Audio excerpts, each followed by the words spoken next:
ఓం మహాగణపతి నమః. సెప్టెంబర్ మాసంలో ద్వాదశ రాశుల వారి ఫలితాలు ఏ విధంగా ఉన్నాయో చూద్దాం. ముందుగా ఈ సెప్టెంబర్ మాసంలో ఉన్నటువంటి గ్రహస్థితిని కనుక మనం ఒకసారి గమనించినట్టయితే, సెప్టెంబర్ మాసంలో మనకి గురువు ఉచ్చ స్థితిలో కర్కటక రాశిలో సంచారం చేస్తున్నాడు. ఇక శుక్రుడు వచ్చేసి దాదాపుగా మనకు తులారాశిలో సంచారం అనేది జరుగుతుంది.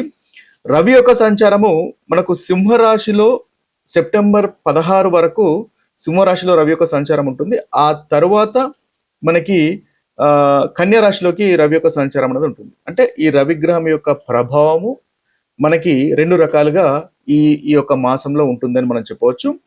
ఇక కుజుడు కూడా మనకి మిథున రాశిలో సెప్టెంబర్ 17 వరకు దాదాపుగా మిథున రాశిలో సంచారం చేస్తున్నాడు. ఆ తర్వాత కుజుడు మనకు కర్కటక రాశిలోకి సంచారం అనేది జరుగుతుంది.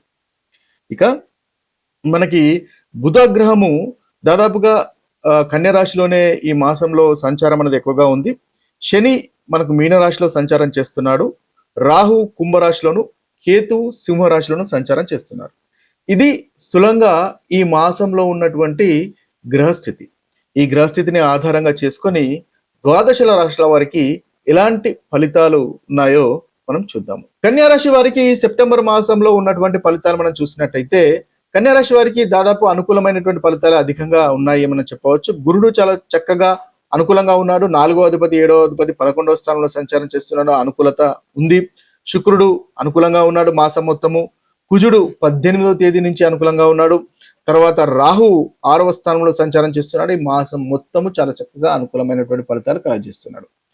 వీరు కలుగుతున్నటువంటి అనుకూలమైనటువంటి ఫలితాలు ఈ గ్రహాల వల్ల మనం చూసుకున్నట్టయితే, రిలేషన్షిప్ లో సపోర్ట్ అనేది ఉంటుంది, కుటుంబంలో సపోర్ట్ అనేది ఉంటుంది, కెరీర్ కి సంబంధించిన విషయాల్లో చక్కటి గెయిన్ అంటే ఏంటి, ఆదాయానికి సంబంధించిన విషయాల్లో, డబ్బులకు సంబంధించిన విషయాల్లో ఈ కన్యా రాశి వారికి సెప్టెంబర్ మాసంలో అనుకూలంగా ఉంటుంది. శుక్రుడు కూడా 2వ స్థానంలో సంచారం చేస్తున్నాడు. 2వ అధిపతి 9వ అధిపతి కుటుంబాధిపతి అయినటువంటి శుక్రుడు కన్యా రాశి వారికి 2వ స్థానంలోనే సంచారం చేస్తున్నాడు. కాబట్టి ధనానికి సంబంధించిన విషయాల్లో అనుకూలంగా ఉంటుంది. కుటుంబంలో సంతోషం ఉంటుంది. కుటుంబంతో సంతోషంగా ఆనందంగా గడుపుతారు. అదృష్టం కలిసి అనేది మనకు వస్తుంది. ప్రయత్నాల్లో విజయం అనేది కూడా మీకు కలుగుతుంది. శత్రువుల పైన జయం ఉంటుంది. రావు కూడా చక్కగా ఉన్నాడు 6వ స్థానంలో. శత్రువుల పైన జయం అనేది ఖచ్చితంగా ఉంటుంది. ఉద్యోగ సమస్యల పరిష్కారం కూడా, ఉద్యోగానికి సంబంధించినటువంటి సమస్యలను మీరు పరిష్కరించుకోగలుగుతారు.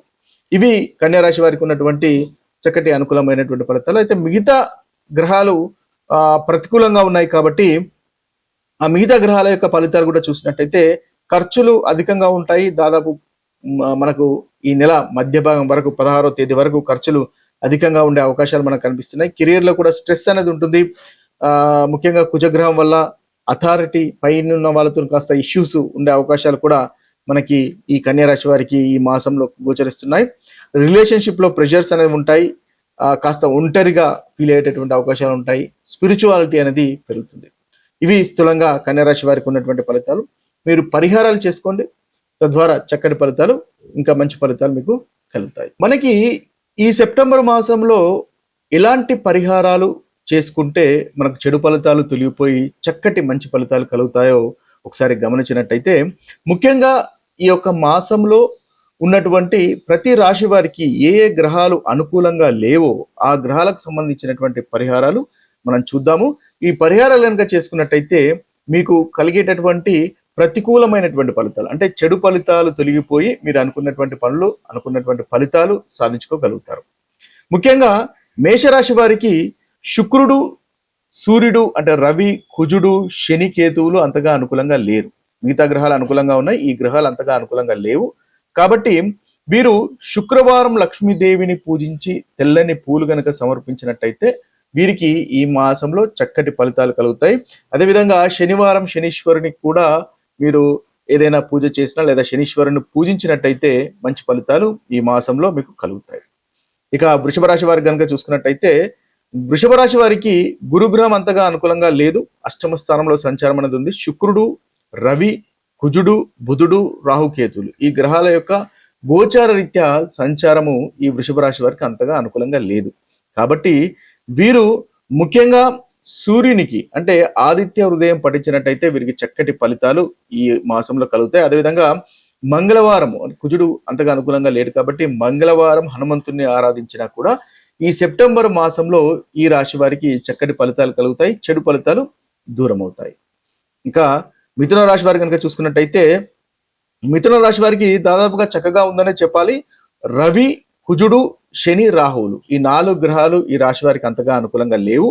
కాబట్టి ఈ గ్రహాలకు సంబంధించినటువంటి పరిహారాలు కనుక మనం చూసినట్టయితే వీరికి ప్రతి మంగళవారము హనుమంతుని ఆరాధించడం వల్ల చక్కటి ఫలితాలు కలుగుతాయి. ఇది కుజునికి అదేవిధంగా శనికి కూడా మనకి ఈ పరిహారము అనేది పనిచేస్తుంది. కాబట్టి మిథున రాశి వారు ఈ మంగళవారం హనుమంతుని ఆరాధించండి. అదేవిధంగా శనివారం నల్లని నువ్వులు దానం చేయడం వల్ల కూడా చక్కటి ఫలితాలు ఈ సెప్టెంబర్ మాసంలో కలుగుతాయి. ఇక కర్కటక రాశి వారి కనుక చూసినట్టయితే కర్కటక రాశి వారికి గురువు, రవి, కుజుడు, బుధ, శని, రాహు, కేతువులు ఈ గ్రహాలు దాదాపుగా అనుకూలంగా లేవు గోచారరీత్యా. కాబట్టి వీరు ముఖ్యంగా మంగళవారము సుబ్రహ్మణ్య స్వామిని ఆరాధించండి, తద్వారా చక్కటి ఫలితాలు కలుగుతాయి. అదేవిధంగా వీరు మీకు బుధుడు అంటే విష్ణు సహస్రనామాలు కూడా పఠించినట్టయితే ప్రతి బుధవారం చక్కటి ఫలితాలు మనకి కర్కటక రాశి వారికి ఈ మాసంలో కలుగుతాయి. ఇక సింహరాశి వారి కనుక చూసుకున్నట్టయితే సింహరాశి వారికి గురువు, రవి, బుధ, శని, రాహు, కేతువులు అంతగా అనుకూలంగా లేరు గోచారరీత్యా. కాబట్టి వీరు కూడా బుధవారం విష్ణు సహస్రనామాలు పఠించండి లేదా వినండి, తద్వారా చక్కటి ఫలితాలు సింహరాశి వారికి కలుగుతాయి. ఇక శనివారం కూడా హనుమాన్ చాలీసా పఠించినట్టయితే మంచి ఫలితాలు ఈ రాశి వారికి సింహరాశి వారికి కలుగుతాయి. ఇక కర్కటక రాశి వారి కనుక కర్కటక రాశి వారి కనుక పరిహారాలు చూసినట్టయితే వీరికి రవి, కుజ, బుధ, శని, కేతువులు అంతగా అనుకూలంగా లేరు. కాబట్టి ఈ కన్యా రాశి వారికి ముఖ్యంగా శనివారం నల్లని నువ్వులు దానం చేయండి, తద్వారా మంచి ఫలితాలు కలుగుతాయి. అదేవిధంగా మంగళవారం హనుమంతుని పూజించడం వల్ల కూడా చక్కటి ఫలితాలు ఈ కన్యా రాశి వారికి కలుగుతాయి. ఇక తులారాశి వారికి పరిహారం కనుక ఈ మాసంలో చూసుకున్నట్టయితే వీరికి గురుగ్రహము, శుక్రగ్రహము, రవి, కుజ, రాహువులు గోచార రీత్యా అంతగా అనుకూలంగా లేరు. కాబట్టి వీరికి మీరు సుబ్రహ్మణ్య స్వామిని ఆరాధించండి, మంచి ఫలితాలు కలుగుతాయి. అదేవిధంగా శనివారము హనుమంతుని ఆరాధించినా కూడా ఈ రాశి వారికి తులారాశి వారికి చక్కటి ఫలితాలు కలుగుతాయి. శుక్రవారం లక్ష్మీదేవిని ఆరాధించినా కూడా ఏదైనా పరిహారం చేసుకున్నా కూడా మీకు ఇష్టదైవాన్ని అనుసారంగా ఏ పరిహారం చేసుకున్నా కూడా చక్కటి ఫలితాలు ఈ తులారాశి వారికి కలుగుతాయి.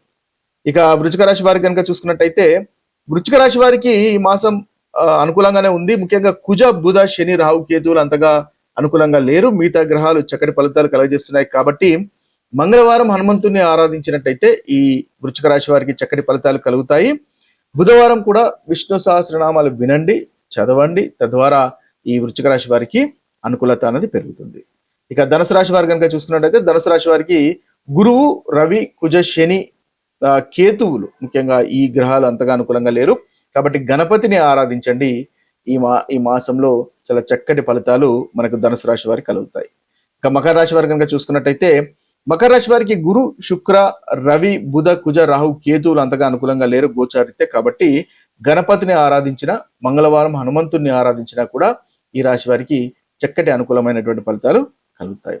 ఇక కుంభరాశి వారి కనుక చూసుకున్నట్టయితే కుంభరాశి వారికి రవి, కుజ, బుధ, శని, రాహు, కేతువులు అంతగా అనుకూలంగా లేరు. కాబట్టి ఈ గ్రహాలకు సంబంధించినటువంటి పరిహారాలు చూసినట్టయితే మంగళవారం హనుమంతునికి చక్కటి పరిహారంగా ఉంటుంది. మంగళవారం హనుమంతుని ఆరాధించండి. బుధవారము విష్ణు సహస్రనామాలు వినండి, చదవండి, తద్వారా మంచి ఫలితాలు ఈ రాశి వారికి కలుగుతాయి. ఇక చివరి రాశి అయినటువంటి మీన రాశి వారి కనుక చూసినట్టయితే మీన రాశి వారికి రవి, కుజ, బుధ, శని, రాహు, కేతువులు అంతగా అనుకూలంగా లేరు గోచార రీత్యా. కాబట్టి వీరు ఆదిత్య హృదయాన్ని పఠించండి, మీనరాశి వారు చాలా చక్కగా ఉంటుంది. అదేవిధంగా గణపతిని ఆరాధించినా కూడా చక్కటి ఫలితాలు ఈ మీనరాశి వారికి ఈ యొక్క మాసంలో మనకి కలుగుతాయి. కాబట్టి ఇవి స్థూలంగా 12 రాశుల వారికి ఉన్నటువంటి పరిహారాలు. ఈ పరిహారాలు మీరు పాటించినట్టయితే మీకు కలిగేటటువంటి ప్రతికూలమైనటువంటి ఫలితాలు తొలగిపోయి అనుకూలమైనటువంటి ఫలితాలు కలుగుతాయి.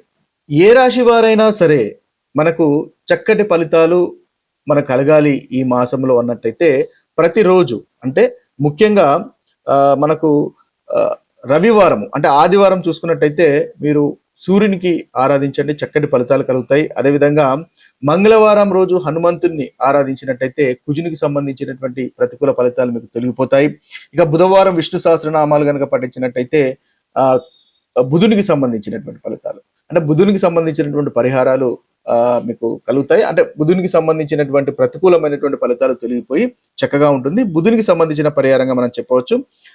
గురువారము ముఖ్యంగా మీరు చూసినట్టయితే దత్తాత్రేయుని ఆరాధించడం వల్ల చక్కటి ఫలితాలు కలుగుతాయి.